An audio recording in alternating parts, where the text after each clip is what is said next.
तथागत भगवान बुद्ध, डॉक्टर बाबा साहेब अम्बेडकर, माता रमाबाई जी, ज्योतिबा फूले जी, सावित्रीबाई फूले जी, साहू जी महाराज, मानव कांचन साहब सही समाज के सभी महापुरुषों के चरणों में कोटि कोटि नमन करते हुए आज इस संविधान परिषद में आने के बाद अच्छा और बुरा दोनों अनुभव हो रहे हैं। बुरा अनुभव तो ये हो रहा है, हम लोग कई कई दिन तक केवल 10 आदमी चुनकर तो कई कई दिन तक बोल सकते हैं। तो मुझे लगता है भाषण के साथ साथ अब काम ज्यादा करने की जरूरत है। भाषण भी जरूरी है, लेकिन भाषण सुन के उसका क्रियान्वयन ना हो तो उस भाषण का कोई फायदा नहीं है। हम लोग 85% सुनते और कहते आ रहे हैं, और सच्चाई भी है। 85 से ऊपर ये, नीचे नहीं है, क्योंकि भारत में ब्राह्मण 5.52%, क्षत्रिय 3.90%, वैश्य 1.30%, कायस्थ 1.07%। इन चारों को भी अगर जोड़ लें तो ये 12% से कुछ कम बैठता है। लेकिन देश के सर्वोच्च न्यायालय, उच्च न्यायालयों में जो जज हैं, देश की यूनिवर्सिटीज के अंदर जो वाइस चांसलर प्रोफेसर हैं, देश चलाने की योजना बनाने वाले गवर्नमेंट ऑफ इंडिया में जो सेक्रेटरीज हैं, सेना के बड़े अधिकारी हैं, पूरे देश का बिजनेस इनके हाथ में है। देश के प्राकृतिक संसाधनों पर जिनका कब्जा है, वो तो सारा इस 12% से भी कम लोगों के हाथ में है। और हम लोग वर्षों से भाषण ले रहे हो, सुन रहे, सफल क्यों नहीं हो रही? अगर उसकी बारीकी से थोड़ी गंभीरता से अध्ययन किया जाए तो मेरा ये मानना है कि हम लोग भावुकतावश कई बार बहुत ज्यादा बोल जाते हैं और सच से आंखें मीच देते हैं। अगर कोई कबूतर के सामने बिल्ली आ जाए और कबूतर बिल्ली को देखकर आंख मीच दे, तो क्या कबूतर की जान बचेगी? जान उड़ने से बचेगी, आंख मीचने से नहीं बचेगी। आप लोग सच्चाई से आंख बंद कर रहे हैं। सच्चाई है कि ये लड़ाई शारीरिक ताकत की नहीं है, ये लड़ाई लाठी और गोली की नहीं है, ये लड़ाई विचारधारा की है। और मुझे तो ये बात बहुत अच्छे से समझ आ गई कि ये लड़ाई विचारधारा की है। अभी जो डॉक्टर रतनलाल डॉक्टर बाबा साहब अम्बेडकर की उस भाषण का पढ़ के बता रहे थे, मैंने कोशिश किया उस भाषण को मैं अपने अंदर उतारूं और अपने आचरण में ले आऊं और एक सच्चा अम्बेडकरवादी कार्यकर्ता बनने की तरफ अग्रसर हूं। और जब मैं उस दिशा में बढ़ा, एक सच्चा अम्बेडकरवादी कार्यकर्ता बनने की दिशा में बढ़ा, तो सच में मुझे ये मंत्री और एमएलए एमपी की कुर्सी बहुत छोटी दिखने लगी।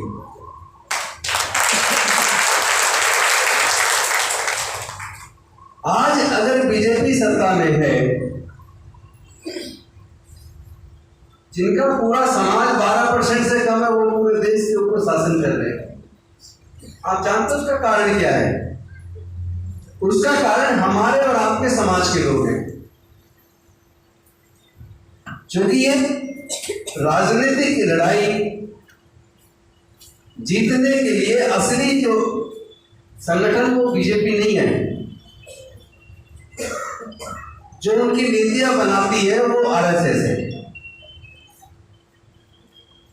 और लोगों में जो डर पैदा करती है वो विश्व हिंदू परिषद, बजरंग दल है। तो आरएसएस, विश्व हिंदू परिषद, बजरंग दल में जो रोड हाथों में तलवारें लहराते हैं, जो लोग जिनका दंगों में इस्तेमाल किया जाता है, जिनको धार्मिक उत्पाद मचाने में इस्तेमाल किया जाता है, जिनको कावड़ भेजने में इस्तेमाल किया जाता है, आप उनकी अगर सूची उठा के देखो, थोड़ा सा भी सर्वे करो, तो मरने वाला भी हमारा आदमी है और मारने वाला भी हमारा आदमी है। दिमाग कहीं और से चलता है। जो दिमाग चलाता है वो एसी रूम में बैठा है, जो दिमाग चलाता है वो मंदिर के चढ़ावे को इकट्ठा करने में मशगूल है, जो दिमाग चलाता है वो यूनिवर्सिटीज में वाइस चांसलर प्रोफेसर है, जो दिमाग चलाता है वो देश की सर्वोच्च कुर्सियों पर बैठा है, जो दिमाग चलाता है वो इसी रूम में बैठकर योजना बनाकर हमारे भोले भाले बच्चों का इस्तेमाल करके उसको लागू करवाता है। लेकिन क्या हमने और आपने कभी सोचा वो जो हमारे यूथ बच्चे उनके बजरंग दल, विश्व हिंदू परिषद, आरएसएस में जाते हैं,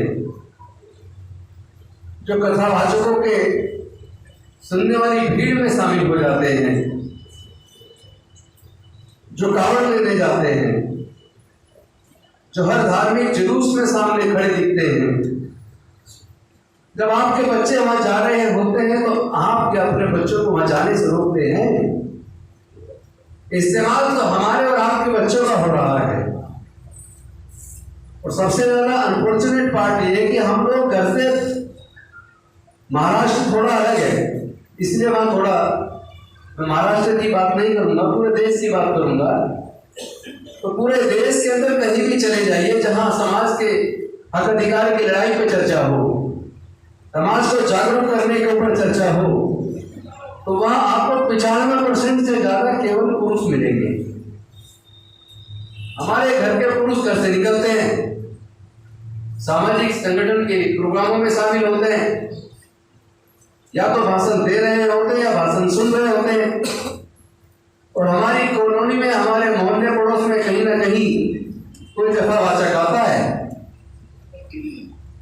या कोई वहां जागरण चल रहा है, माता की चौकी लग रही है, तो पड़ोस की महिला हमारे घर में आके हमारी पत्नी, हमारी बहन से, हमारी माँ से, हमारी बेटी से वो कहेगी कि वहां कथावाचक आया है, चलो सुनने चलते हैं। तो हमारी पत्नी, हमारी माँ, हमारी बहन, हमारी बेटी वो घर के सारे बच्चों को लेकर वहां कथावाचक को सुनने जाती है। तो सांस्कृतिक विरासत किसकी फले फूलेगी? जिसकी संस्कृति का प्रचार प्रसार ज्यादा होगा। तो उनकी संस्कृति का प्रचार प्रसार ज्यादा हो रहा है क्योंकि उसको सुनने भी हमारे घर की सारी महिलाएं जा रही हैं, और वो महिलाओं में और बच्चों में संस्कार उनके डल रहे हैं। और हम लोग पुरुष लोग अपना भाषण दे दिया और सुन लिया और गंजा के सोच लिया है मैं जिम्मेदारी पूरी कर ली, मैं तो बाबा साहब का सिपाही हूँ, थोड़े से 2-4 नारे लगा लिए और सोचा जिम्मेदारी पूरी। मिशन मूवमेंट हमारा सफल नहीं होना, मिशन मूवमेंट उनका सफल होना वो उनकी बुद्धिमत्ता पर निर्भर है और हमारी बेवकूफी पर निर्भर है। गलती हमारी है कि हमने अपनी पूरी ताकत को उनके हाथ में सौंप दिया। अगर हम अपनी ताकत को एकजुट रखें, अपनी ताकत को उनके लिए इस्तेमाल ना होने दें, अपने युवाओं को कावड़ लेने ना जाने दें, अपने युवाओं को धार्मिक जुलूसों में ना जाने दें, अपने युवाओं को उनकी कथा सुनने ना जाने दें, अपनी पत्नी, बेटी, माँ, बहन और बच्चों को जागरण सुनने के लिए और कथा सुनने के लिए ना जाने दें, और अपने घर के अंदर हम डॉक्टर बाबा साहब अम्बेडकर के संपूर्ण मांग में वो जो पूरा राइटिंग स्पीचेस उनका सेट खरीद के रख ले। हम अपने बच्चों के सामने ज्योतिराव फुले जी की लिखी गुलामगिरी पढ़ के सुनाए, रोज हर सप्ताह में कम से कम एक दिन एक पूरा पाठ पढ़ के सुना दे, बुद्ध एंड हिज धम्मा का एक पाठ पढ़ के सुना दे, doctor Ambedkar life and his mission उसको सुनाए, और अपने बच्चों को संस्कार में अपने महापुरुषों का जीवन संघर्ष पढ़ा दे और उनको ये बता दे कि हम लोग क्या थे और क्या हो गए, उसका कारण क्या है, हमारे हिस्से में अमृत क्यों नहीं आया, जहर क्यों है। अगर ये बात हम अपने बच्चों को अपने घर में समझाने में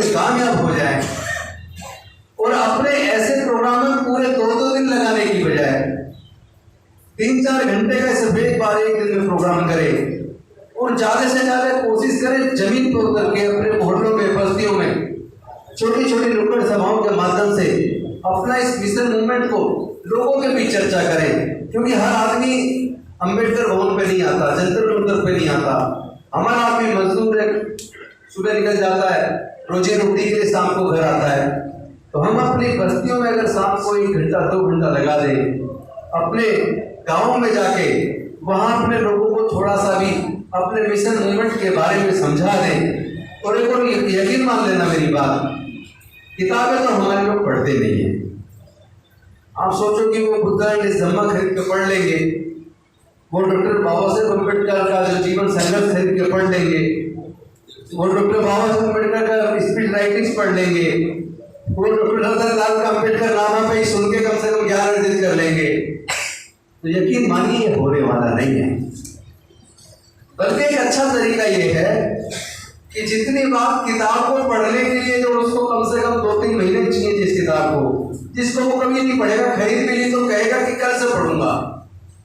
और इंग्लिश में कहावत है टुमारो नेवर कम्स, कल कभी नहीं आता। वो किताब रखी रहेगी लेकिन कभी पढ़ेगा नहीं। उसमें करना ये है कि मेरे जैसे लोग, रतनलाल जी जैसे लोग, या हम जैसे बाकी लोग जिन लोगों ने खुद पढ़ लिया, वो लोग बस्तियों में जाकर, छोटी छोटी कॉलोनियों में जाकर कैडर के माध्यम से उसका एक ब्रीफ लिस्ट बनाकर, जिसको पूरी किताब का जो एक मजमून जो होता है वो हम उसको 1 घंटे के अंदर अपने वाणी के माध्यम से कैडर देकर उसको समझा दें और अपने जैसे लोग तैयार कर दें जो कैडर देने वाले बन जाएं। तो पूरे देश के अंदर अगर हमने 1000, 2000, 10,000 लोग तैयार कर दिए तो ज्यादा लंबा नहीं है, 5 साल के अंदर एक गांव तक, एक बच्चे तक हम घुट्टी में मिलाकर अपना मिशन मूवमेंट बढ़ा लेंगे। और जिस दिन हम अपने बच्चों को मिशन मूवमेंट पढ़ा लेंगे, यकीन मानिए उसके बाद हमारे बच्चे आरएसएस के अंदर जाना बंद कर देंगे, विश्व हिंदू परिषद, बजरंग दल के अंदर जाना बंद कर देंगे, उनके धार्मिक जुलूसों में जाना बंद कर देंगे, उनकी कथा सुनना बंद कर देंगे, कावड़ लेने जाना बंद कर देंगे। उस दिन इनके मंदिरों में लाइनें लगना बंद हो जाएंगी। और ये जो मंदिरें हैं, ये मंदिर बेसिकली इंडस्ट्री बन गए हैं, ये इंडस्ट्रियां इनकी बंद हो जाएंगी। और जिस दिन इनकी ये दुकानें बंद हो गई उस दिन आपका मिशन मूवमेंट चल निकलेगा, उस दिन हम हुक्मरान बन जाएंगे। लेकिन इसके लिए कुर्बानी देनी पड़ेगी। तो हमने तो सोच लिया कि हम अपना पूरा जीवन जब तक जिंदे हैं तब तक डॉक्टर बाबा साहेब अम्बेडकर और अपने महापुरुषों की जो विरासत है, सांस्कृतिक विरासत, बुद्ध का धम्म और हमारे महापुरुषों की कुर्बानी और हमारे महापुरुषों का जीवन संघर्ष, हम अपना पूरा जीवन अपने समाज के युवाओं को, अपनी बहन बेटियों को उसको सिखाने में, उसे पढ़ाने में, इसी में लगाएंगे ताकि हमारे यूथ तैयार हो जाए। और जिस दिन हमारे यूथ तैयार हो गए उसके बाद यकीन मानिए सूरत अपने आप बदलनी शुरू हो जाएगी। क्योंकि मानव कांचीराम साहब ने जब कैडर देना शुरू किया, गांव गांव पहुंचे और छोटे छोटी सी संख्या के अंदर लोगों को जाके कैडर दिया, उसका परिणाम आया। उन्होंने जो हुक्मरान बनने का सपना दिखाया, आज उसका परिणाम जो मर्जी हो, अगर परिणाम बुरा हुआ तो हमारी अपनी गलतियों की वजह से हुआ है। हमारा नेतृत्व उस विचारधारा को छोड़कर दूसरी दिशा में चला गया तो नुकसान हुआ है। आप मानव कांचीराम साहब की विचारधारा को या बाबा साहब की विचारधारा को गलत नहीं कह सकते। उस विचारधारा को जानकर सीखकर हम हुक्मरान तो बन ही गए थे ना। अगर यूपी में बन गए थे तो बाकी जगह भी बन सकते हैं। लेकिन हमें अपनी विफलता के कारणों को समझना जरूरी है। जब पहले तो हम क्यों सफल हुए यूपी में, क्यों आरपीआई एक समय 17 या उससे ज्यादा सांसद जिता पाई, तो उन सफलता के कारणों को पढ़ लो और किस कारण से हम विफलता की तरफ चले गए, उन विफलता के कारणों को पढ़ लो, विफलता के कारणों को छोड़ दो, सफलता के कारणों को अपना लो, आपके जीवन में सफलता आएगी। ये एक सच्चाई है। और साथ ही साथ एक बात और कहना चाहता हूँ कि हमारे जो लोग सांसद और विधायक बनते हैं, ये बाबा साहब को डर पहले ही था। उनको पता था जब 1932 में 24 सितंबर को पूना पैक्ट हुआ, उनको पता था कि ये जो समझौता हो रहा है इसमें जो सेपरेट इलेक्टोरेट को गंवाकर हमें जो मिलने जा रहा है, इसमें जो प्रतिनिधि जीत कर जाएंगे वो समाज के सच्चे प्रतिनिधि नहीं होंगे, वो गुलाम पैदा होंगे। और उस गुलामों ने पूरे समाज को तोड़ दिया है। लेकिन अगर हम समाज को तैयार कर लें और ये एहसास करा दें कि संसद और विधानसभाओं में जाकर आपको समाज का सच्चा प्रतिनिधि अगर आप नहीं बनते हैं, अगर आप समाज की आवाज़ नहीं बनते हैं, तो हम आपके घरों के बाहर बैठ जाएंगे, आपको घर से बाहर जाने नहीं देंगे। हमारी संख्या इतनी है, अपनी संख्या को अपनी ताकत बना लो। अगर 12% मोटिवर लोग एकजुट होकर देश के हुक्मरान बन सकते हैं, तो देश के अंदर बाकी का जो 85% है वो ये तय तो कर ले कि हम रिप्रेजेंटेशन सबको देंगे। ऐसा ना हो एक आदमी सफल, राजेंद्र गौतम सफल हो गया और उसने सफलता के बाद जो भी कुछ मिला अपने परिवार को, अपने रिश्तेदारों को, अपने मिलने जुलने वालों को देना शुरू कर दिया, और जिन लोगों की वजह से सफलता मिली उन लोगों को इग्नोर करना शुरू कर दिया। यहीं से विफलता का रास्ता शुरू हो जाता है। हमें जितने भी बहुजन समाज के लोग हैं, सभी वर्गों के नेतृत्व को हमें जिम्मेदारी देनी पड़ेगी, हिस्सेदारी, भागीदारी देनी पड़ेगी।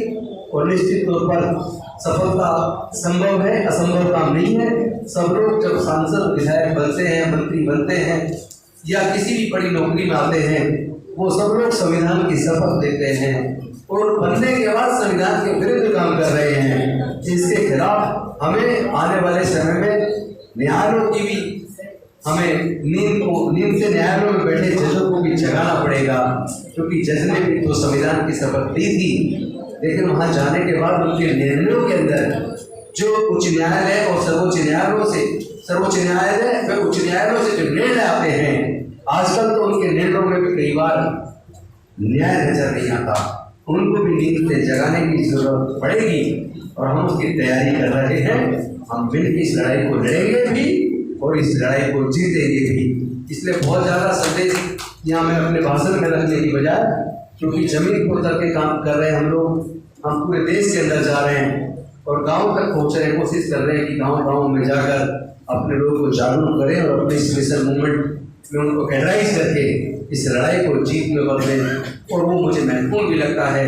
इसलिए कई बार तो मन करता है कि यार भाषण ना दूँ या छोटा कर दूँ, मजबूरी है देना है तो चलो छोटा कर दो, असली काम तो गाँव में जाकर होगा। वही काम हमने चुन लिया है और मुझे लगता है हमें सफलता मिलने वाली है, सफलता नजदीक आ रही है। पहले तो 2024 में ये छोड़ दो कि मैं ही बनूं, फिलहाल तो ये करो कि 2024 में किसी भी कीमत पर जो तानाशाह देश के ऊपर बैठकर देश के सारे उपक्रमों को बेच रहा है, देश के लोगों के साथ जो आज जिस तरह की वीडियोस पूरे देश से आ रही है, चाहे वो मणिपुर से आ रही हो, चाहे वो उत्तर प्रदेश से आ रही हो, चाहे वो राजस्थान से आ रही हो, चाहे वो मध्य प्रदेश से आ रही हो, ये सारी वीडियो इस ओर इशारा करती है कि अगर हिंदू राष्ट्र बनेगा तो इस तरह की घटनाएं और ज्यादा बढ़ेगी। क्योंकि मनुस्मृति में इस देश की महिलाओं का, इस देश के आदिवासियों का, इस देश के अछूतों का, इस देश के पिछड़े वर्ग के लोगों को मानवता का दर्जा नहीं है। शूद्र और अछूत को वहाँ कोई सम्मान और महिलाओं को कोई सम्मान की बात नहीं है। हिंदू राष्ट्र बनेगा तो मनुस्मृति आएगी, बाबा साहेब अम्बेडकर का संविधान खत्म होगा और मनुस्मृति में आपकी हालत इतनी ज्यादा बदतर होने वाली है। उसकी तस्वीरें तो आजकल वीडियो के माध्यम से मणिपुर जैसी घटना, उत्तर प्रदेश जैसी, राजस्थान जैसी और मध्य प्रदेश जैसी, गुजरात जैसी इतनी सारी वीडियो सामने हैं। आए दिन रोज इस तरह की वीडियो आती है। वो इस ओर इशारा करती है कि अगर अभी तो हिंदू राष्ट्र बना नहीं है, लेकिन उन्होंने उसको इम्प्लीमेंट को काफी हद तक कर ही दिया है।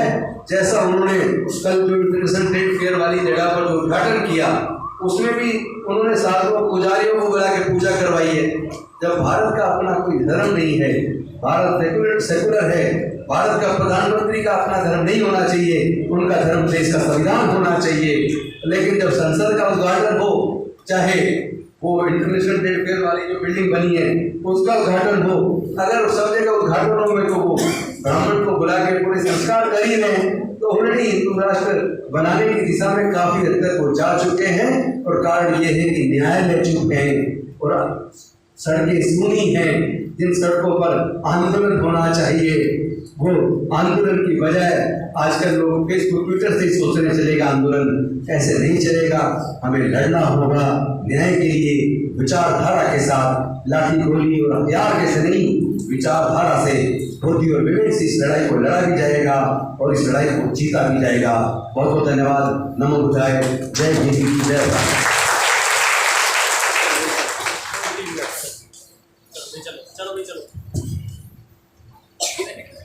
सही कहा एडवोकेट राजेंद्र पाल गौतम जी, पूर्व मंत्री दिल्ली सरकार ने। ये लड़ाई विचारधारा की है। विचारधारा का लेवल जब तक उस आरएसएस के लेवल से ऊपर नहीं जाएगा, उनकी विचारधारा से ऊपर नहीं जाएगा, हमारी रग रग में जब तक अम्बेडकरवाद की विचारधारा रस नहीं जाएगी, स्थापित नहीं हो जाएगी, हम उनका मुकाबला नहीं कर पाएंगे, भ्रमित हो जाएंगे। और उसके लिए शिक्षा बहुत जरूरी है। 100% हमारे लोगों को, खासकर महिलाओं को संपूर्ण रूप से शिक्षित होने की जरूरत है। बाबा साहब को पढ़ने की जरूरत है। और जब तक हम अपनी महिलाओं को, अपने बच्चों को अम्बेडकरवाद की तरफ अग्रसर नहीं करेंगे, उनको शिक्षा नहीं देंगे, तब तक इस लड़ाई का जीतना बहुत मुश्किल है। और सड़कों पर जाकर जो उन्होंने संघर्ष करने की बात कही है वो भी बहुत जरूरी है। फेसबुक और ट्विटर से आंदोलन खड़ा करना बहुत मुश्किल है। सड़कों पर जाकर संघर्ष करना पड़ेगा, गाँव में जाना पड़ेगा, बस्तियों में विजिट करना पड़ेगा। और एक बहुत ही सुशिक्षित और अनुशासन प्रिय कैडर हमारे समाज का तैयार करना पड़ेगा। उनको फिर राजनीति में प्रवेश देकर राजनीतिक सत्ता की लड़ाई लड़ी जाएगी, तभी हमारी राजनीति भी कामयाब हो सकती है, हमारी राजनीतिक सत्ता की लड़ाई भी कामयाब हो सकती है। अन्यथा हम इसी तरह से राजनीतिक सत्ता आ भी गई तो भी इसी तरह से भटकते रहेंगे जैसे अब भटक रहे हैं। अब आज के जो अध्यक्ष हैं, आज की संविधान परिषद के आदरणीय एडवोकेट डॉक्टर सुरेश पांडे जी, संस्थापक राष्ट्रीय अध्यक्ष बहुजन रिपब्लिकन सोशलिस्ट पार्टी